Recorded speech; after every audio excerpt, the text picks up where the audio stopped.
Parents, I speak to you today with a heavy heart and sense of responsibility, aware of the turmoil and violent protests unleashed in some of our states. Hi, this is Janetta. It's a revolution. Woo!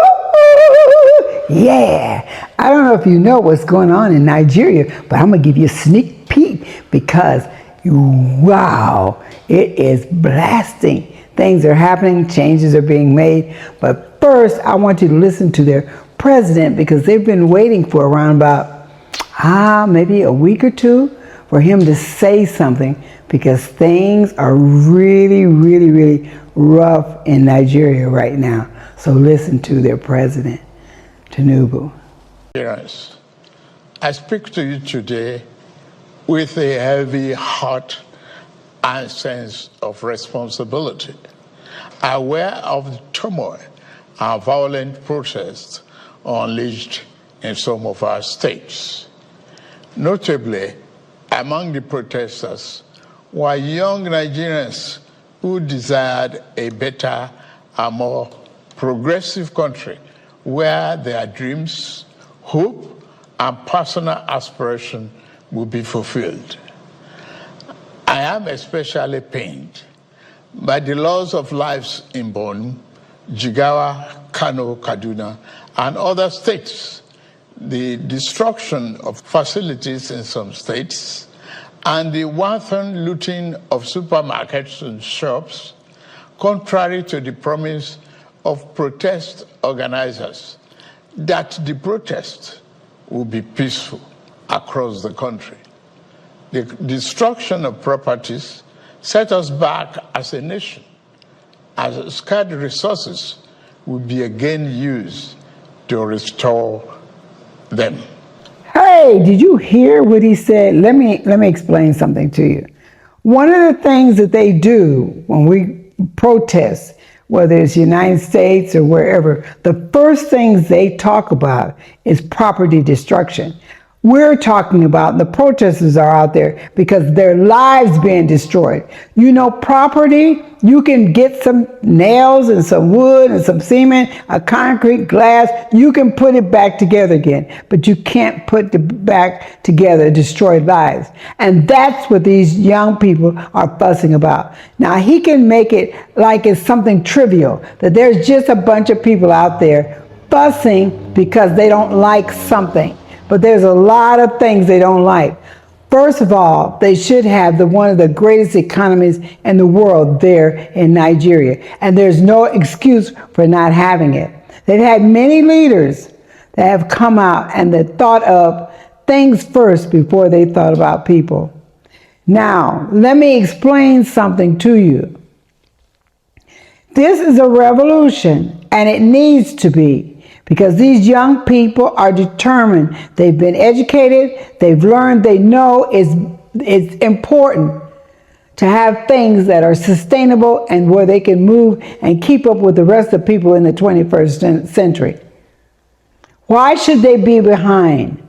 Why isn't it that they've had plenty of farm equipment, plenty of storage houses for storing farm materials and farm goods and farm products? What about their industry? Why are they getting milk and things that they should have produced there in Nigeria? There's something lacking. The country has oil, it's rich, it has gold, it has a lot of other things, and they have a seaport. And that alone determines wealth. So, are you telling me, President Tinubu, that these young people are out there because they're just being disruptive? Because they want to tear down your government? I don't think so. Because I think if they felt like you really were sensitive to what they want and really put what they want first, that they wouldn't be out there. But they're out there because they're listening I listened to you. And listening to you, it didn't seem like you were really concerned about the fact that their bellies are empty.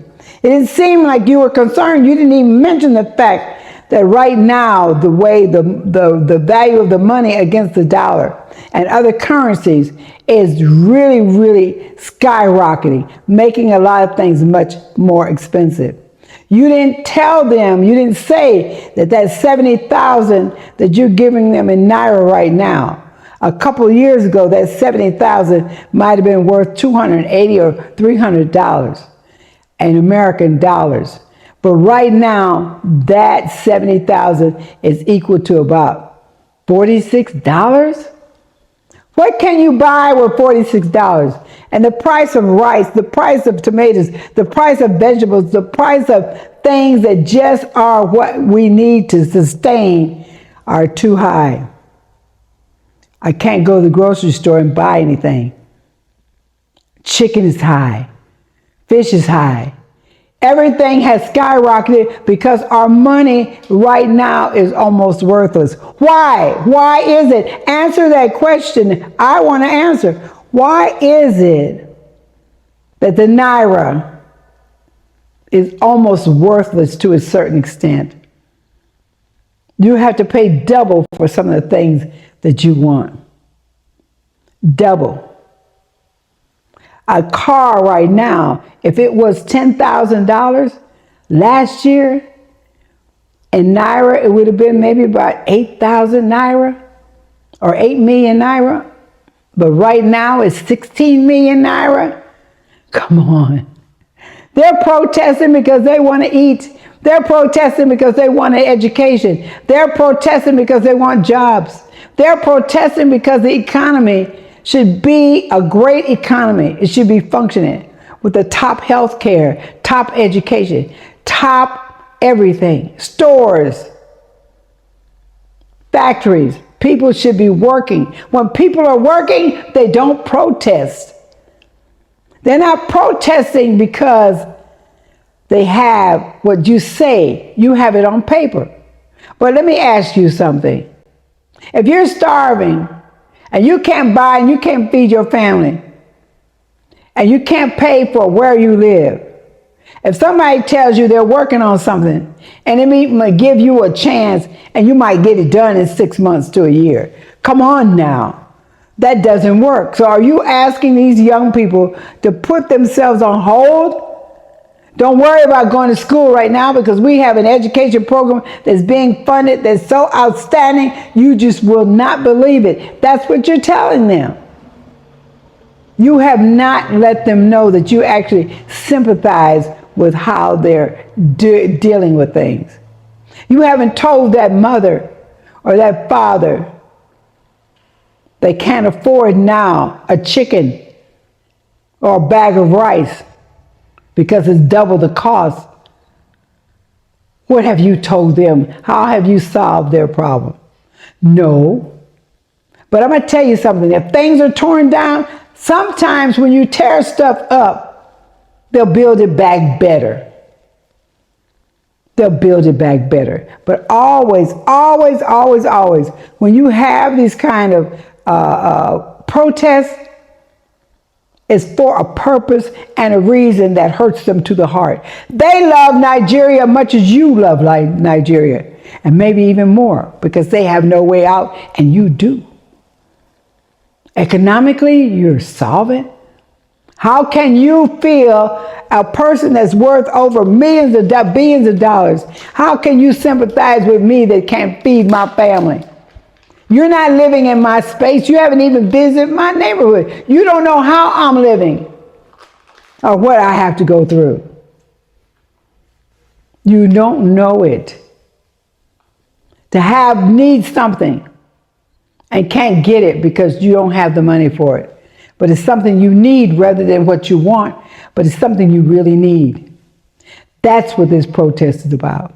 The protest is about not being able to perform business. If you're a business person and you had clients coming in, and now they can't afford to come in because their money is not what it used to be, a lot less, and you're saying just wait 6 months?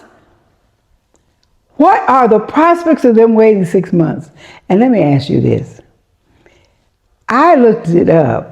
And in Nigeria, in Nigerians, I don't mean other countries and other people are not very smart, but Nigerians have the highest IQ.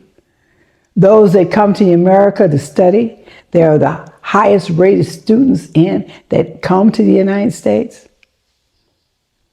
But when they go to the United States and they learn, and they get further education and learn some different techniques, they don't come back to Nigeria. Why? Because if Nigeria was progressive, they wouldn't think about staying in the United States. It's cold there. My grandson is visiting me, and it's not really cold here, but where we are in Tanzania. But he's got a jacket on. I can't imagine a person from Nigeria being in New York City or New York or working a farm in New York for his family to eat.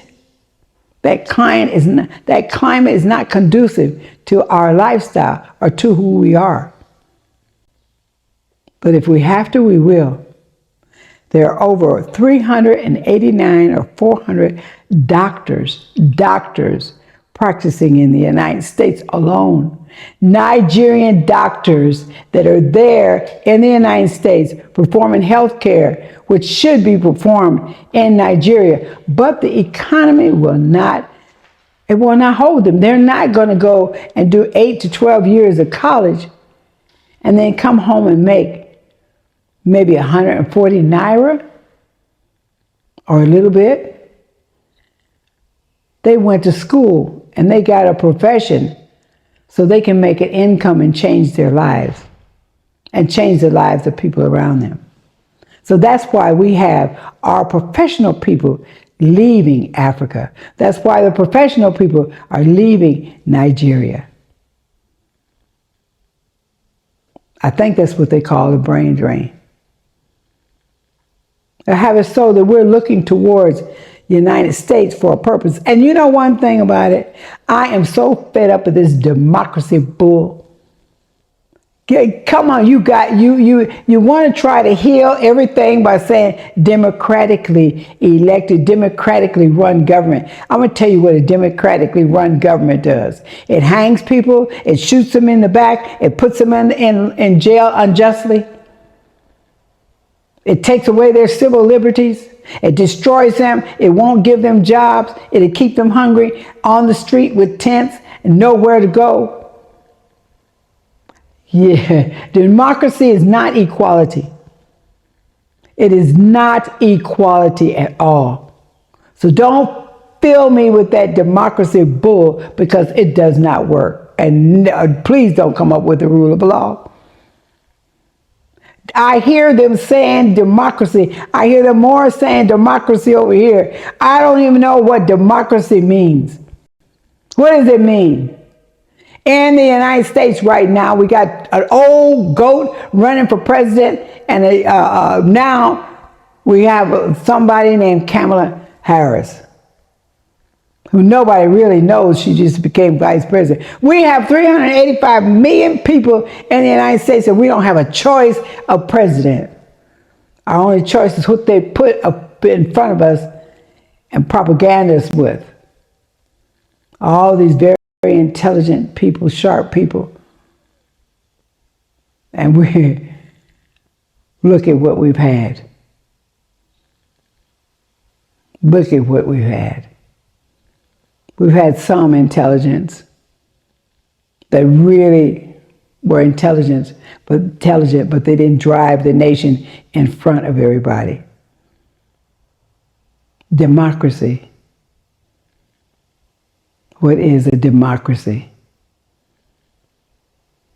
I want you to explain. I want somebody to explain.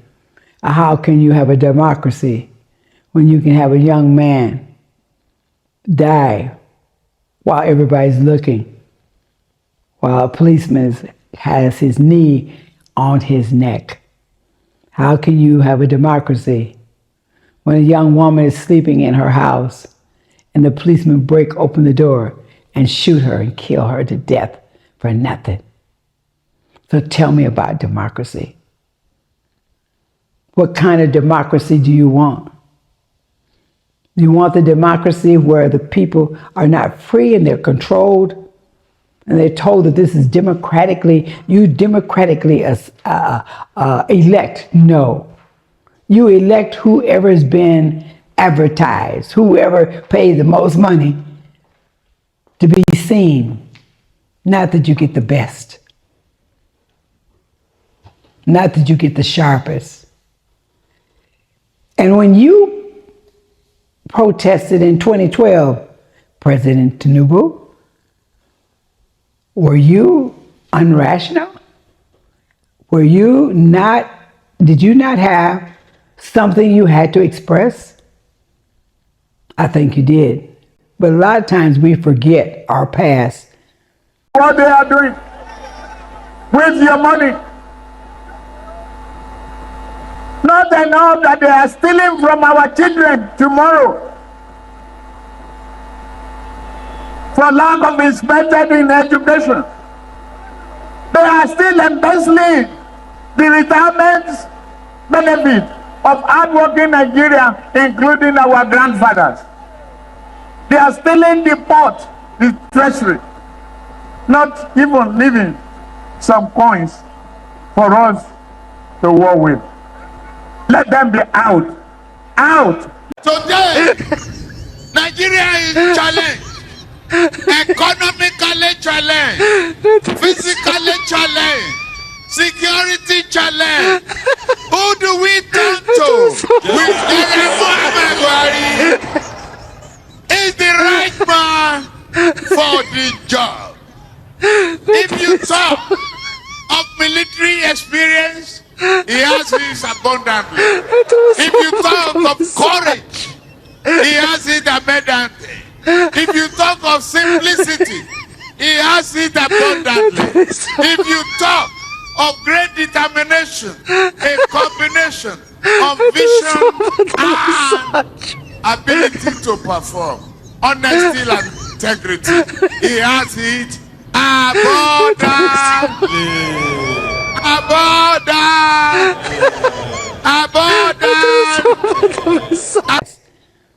And we look at these young people in the future and we want to hold them at a higher accountability than we held ourselves. But there's some woman or many women in your country, they can't produce breast milk because they're not getting the substance they need because it costs too much. You can tell me about all these programs, and I've seen programs, and they talk about them, and they never get funded, or if they get funded, they find something else that they need to put their funds to, and they do that something else without even informing the people. Without even informing the people. And where the government is making so much money, people, fat, corruption. There's not only corruption in Africa, there's not only corruption in Nigeria, but there's corruption. But the people in Nigeria, they're out there, it's hot, it's not comfortable. They're walking for a lot. They're not working. They're out there to express what they mean. They want you to listen. And you're going to come out and act like you're doing everything possible.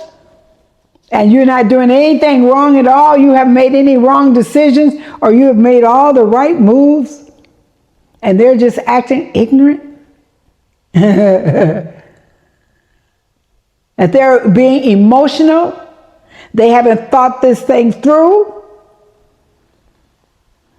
I think you need to put some other words on your lip, because you can help resolve this if you want to.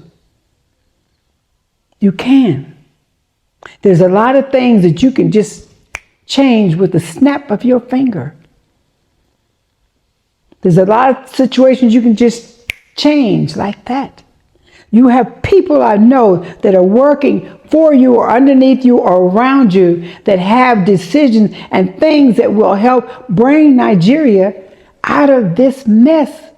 And it won't take a long time.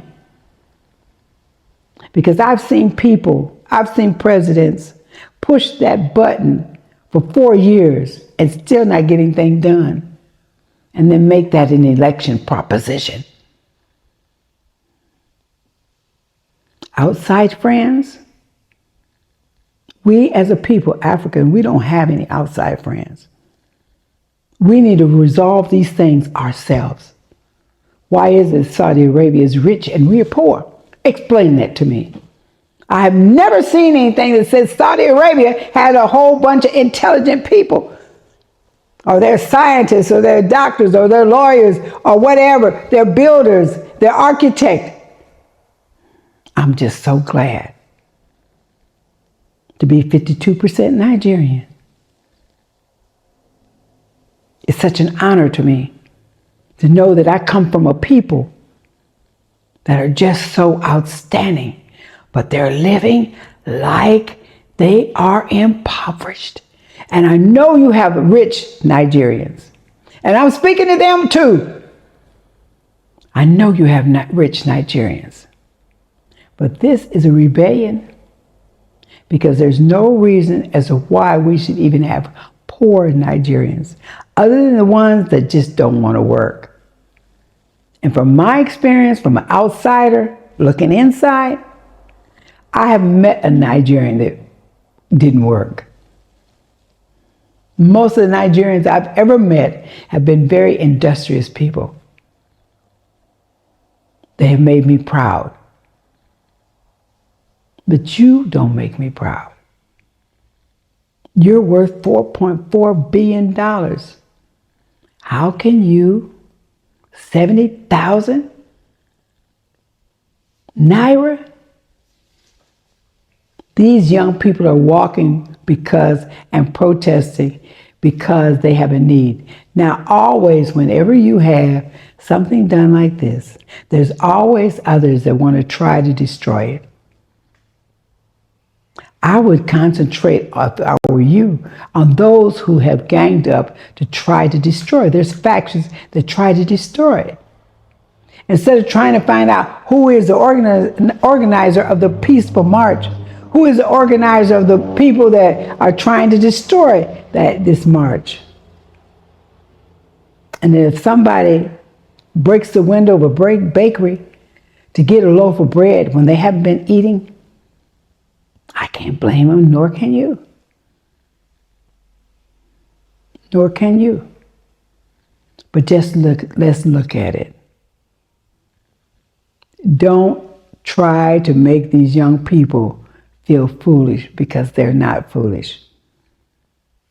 You're talking to some of the most intelligent people in the WORLD. You understand that? We don't have any doctors coming to work in Nigeria from America. We don't have any doctors coming to work in Nigeria from Spain. We don't have any doctors coming to work in Nigeria from Germany. But we have our doctors going to these countries called a brain drain. They did that same thing when they took slaves. They took the top ones. They took the intellectuals. That's how they built America. The same people that you're looking at, the country that you're looking to build, to help you, we built it.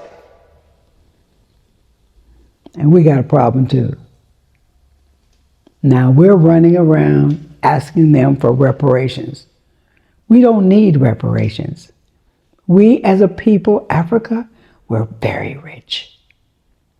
But we don't treat each other the way we should. So my suggestion to you, if you want a successful presidency, and I don't know, I'm 81, I don't know it all, but this is just a suggestion. When you come out to talk to these young people, talk like you care. Talk like you know, talk with compassion, talk with understanding. Don't come out with accusation and saying on your high horse, I don't know why you're acting like this, because these are the programs I'm bringing through. And since I've been president, this has happened. You better off than you were a few years ago. But I'm not better off right now. I don't care how I was and you doing better. I'm still not good enough. I want what I want right now, and I'm tired of waiting on it. Whether you're in business,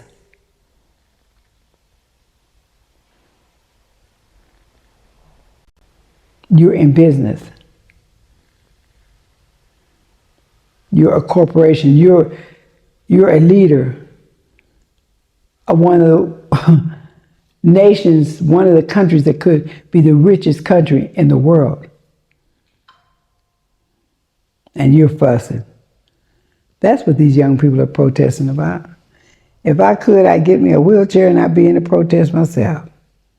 But hey, everything's gonna be all right, young people. Keep up the good work.